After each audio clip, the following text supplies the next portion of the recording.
missão, querido.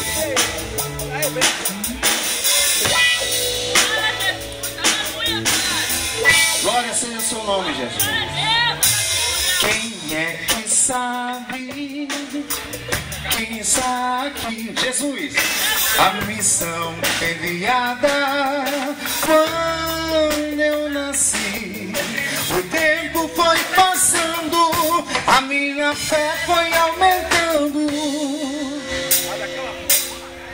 Como florescer, eu vi a luz aparecer pra mim, meu Senhor de eterno amor. Quem é que sabe quem Ele é? Jesus!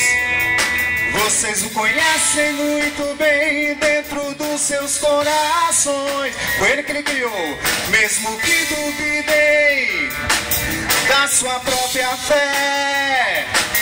Ele está aqui para o que der e vier. Nós somos a prova disso.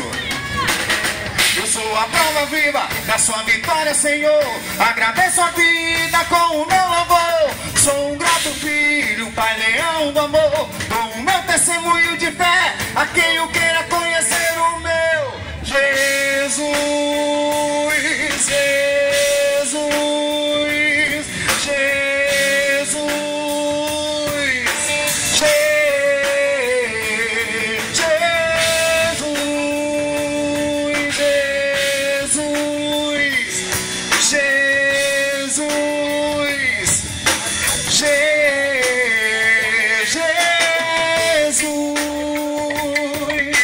É assim que Jesus faz, querido.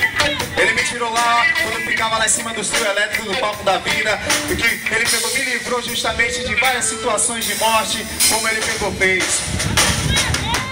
Quem é que sabe quem estar aqui? A missão enviada. Vai, cada um de vocês, desde que vocês nasceram, vocês têm uma missão. O tempo foi passando, a fé de vocês vai aumentando igual um grão de mostarda, a maior árvore que está.